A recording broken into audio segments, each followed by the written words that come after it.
मैं विजय सिवाल कुरुक्षेत्र से पीएमसी के इस मित्रता मंच पर सरिता जी, मैं आपका सादर अभिनंदन करती हूँ। और आपके हृदय में जो भी विचार चल रहे हैं, जो भी भाव आप हमारे साथ साझा करना चाहते हैं, आप बताइए। आपके मनोभावों के बारे में जैसा भी होगा हम आपके जवाब देंगे। ठीक है मैम। तो मेरा पहला तो यही है क्वेश्चन कि मेरे को आज 40 दिन हो गए हैं मेडिटेशन करते हुए। मन थोड़ा इधर उधर अभी भाग रहा है, और आज जब मैंने दिन में मेडिटेशन किया तो मुझे ऐसा लगा कि मैं मेडिटेशन करते हुए मेरे साथ कुछ लोग कनेक्ट हैं, बात करना है, लेकिन मेडिटेशन से बाहर आते ही मुझे नहीं पता कि मेरी क्या बात हुई, कौन था, मुझे कुछ नहीं मालूम। सरिता जी, हम जब इस जन्म में आए हैं, हमारा जो ये वर्तमान चल रहा है, वो सारा पूर्व प्लानिंग हम पिछले जन्म में कर चुके होते हैं कि मुझे यहाँ जन्म लेना है और ये चीजें जो मेरी पिछली तृष्णाएं, फर्ज, कर्तव्य या जो भी कुछ मैं चाहती थी पिछले जन्म में और नहीं कर पाई, तो उनको इस जन्म में करने का लक्ष्य लेकर हम आते हैं।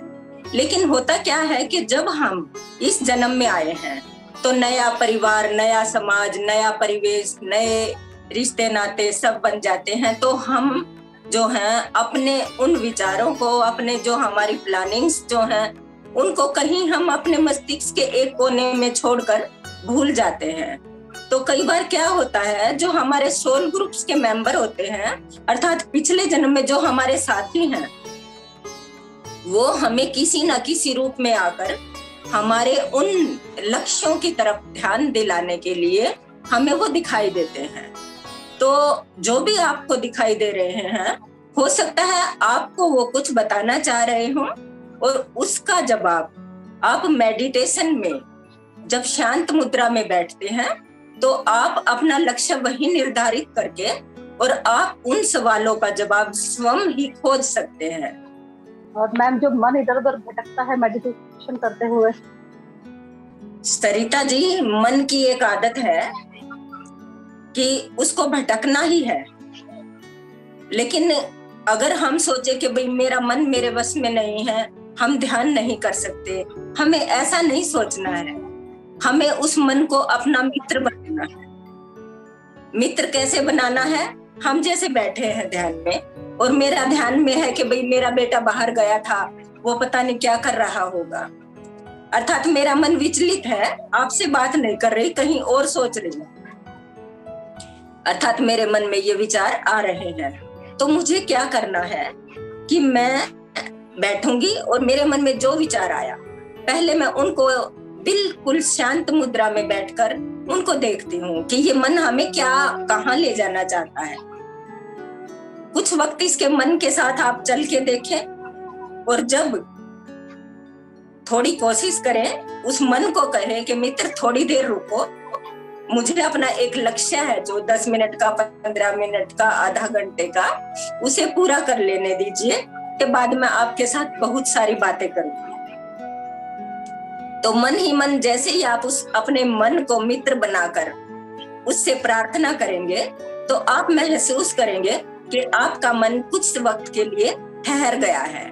और उस दौरान आप क्या करेंगे, अपनी श्वासों पर ही अपने ध्यान को केंद्रित करेंगे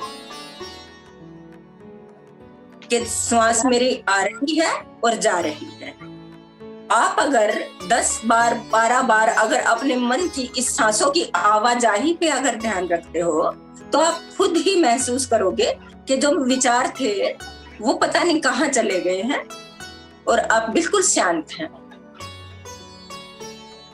और बताइए सरिता जी। हाँ जी मैं बता रही हूँ आपको।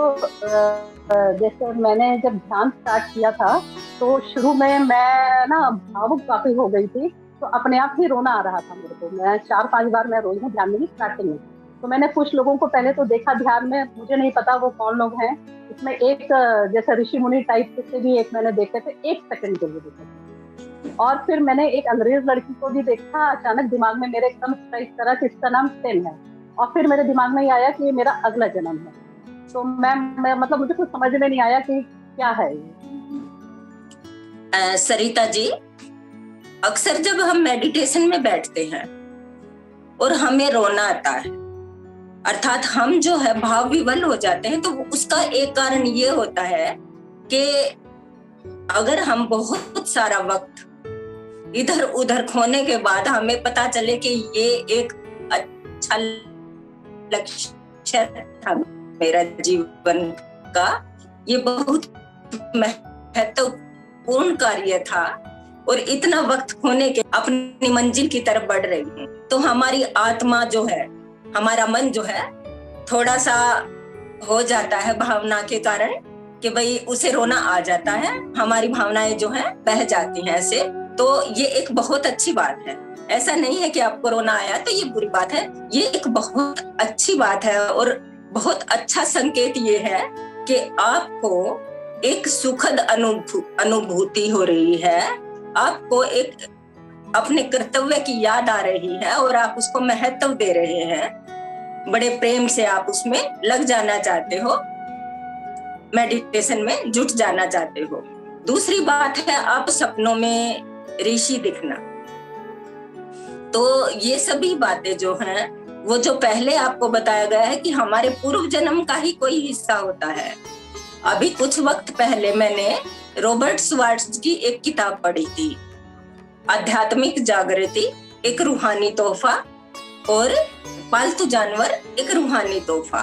तो उसमें क्या होता है कि जो नायिका थी, रॉबर्ट श्वार्ट्ज की इस कहानी की जो नायिका थी, हीरोइन, उसके पिछले जन्म में क्या होता है कि वो एक सेना अधिकारी रही थी और उस दौरान उस सेना अधिकारी के ऑफिसर ने एक ऑर्डर दिया कि आप अभी जाके और युद्ध की तैयारी करो क्योंकि पड़ोसी देश ने हमला कर दिया है।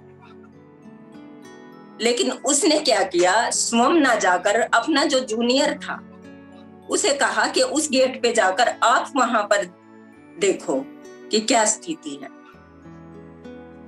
उसका जो जूनियर था उससे उसका बहुत ही आत्मीय संबंध था, एक बेटे के जैसा प्रेम था। तो उसके जूनियर ने वहां जाकर उसकी जगह उसकी ड्यूटी निभाई।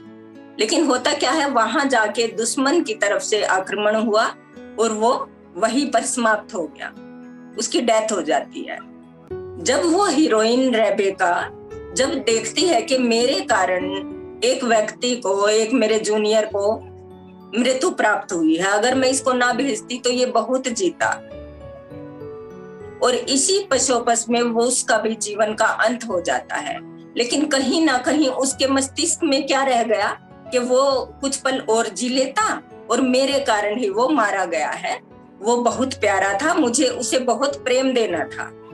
तो होता क्या है, इस जन्म में वो जो सैनिक था उसका जूनियर, वो उसके उस प्रेम को पाने के लिए और उसकी इच्छा पूरी करने के लिए उसके गर्भ में एक गर्भस्थ शिशु बन के आता है और मात्र 6 महीने रह के गर्भपात होकर चला जाता है।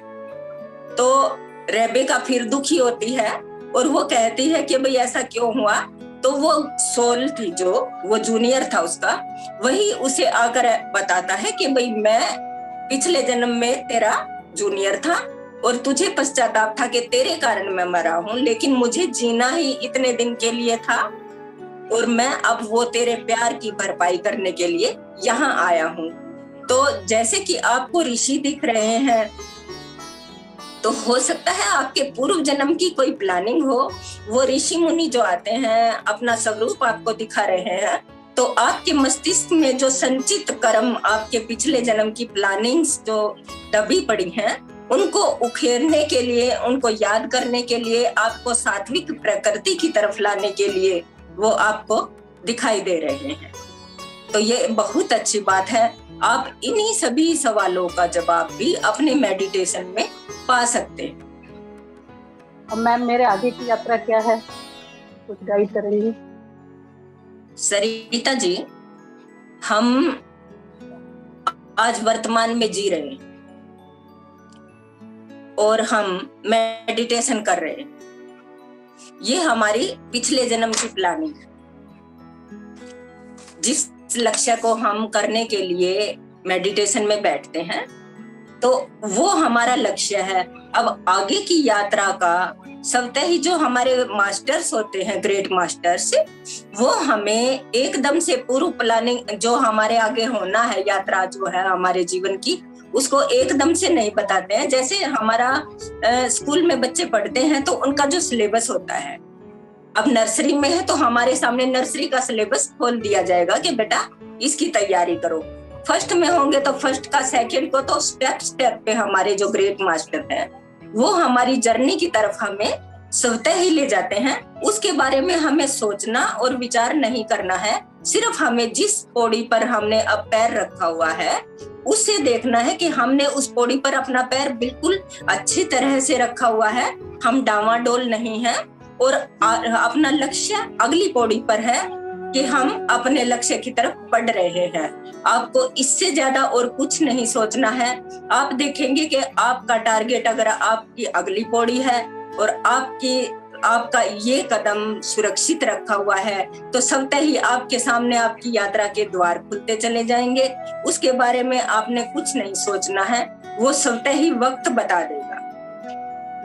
मैम मैं जैसे सुबेरे करती हूँ, मतलब जिस टाइम सुबेरे 5 बजे से, आज से तो 5 बजे से क्लास शुरू हुई है, तो मैं सुबेरे 1 घंटा करती हूँ, दोपहर में भी लगभग 30-35 मिनट, और रात में भी लगभग पौन घंटा 1 घंटा करती हूँ। तो मैम इतना ठीक है मेडिटेशन का, मतलब मैं तो चाहूँ, क्योंकि मुझे तो ये लगता है कि मैं पूरे दिन करूँ, लेकिन फैमिली है तो फैमिली को भी देखना जरूरी है, तो इसलिए मतलब इतने में भी मैं बहुत जोर करके मैं मेडिटेशन करती हूँ।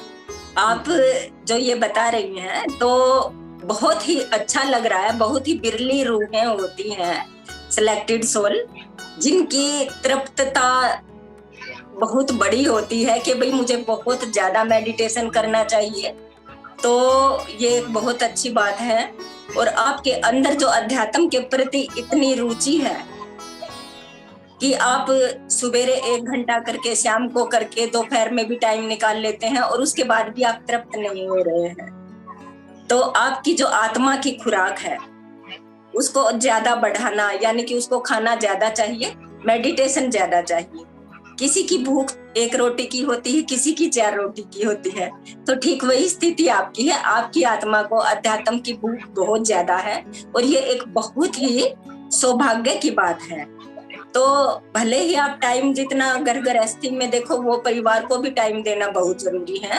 हम ये नहीं कहेंगे कि आप अपनी दूसरी जिम्मेदारियों को एक तरफ रख दें, उनको इग्नोर ना करते हुए भी जितना मैक्सिमम आप टाइम निकालती हैं, आप उसको जितना बढ़ाना चाहे आराम से, सहज रूप से बढ़ा सकती हैं। क्योंकि मेरा खुद का अनुभव ये है कि जब मैं मेडिटेशन स्टार्ट करने से पहले बहुत सोती थी, मुझे ऐसा लगता था कि 6 बजे तक अगर मैं नहीं सोऊंगी ना तो मेरी नींद खराब हो जाएगी और मैं पूरा दिन अस्त व्यस्त रहूंगी, मैं ठीक महसूस नहीं करूंगी।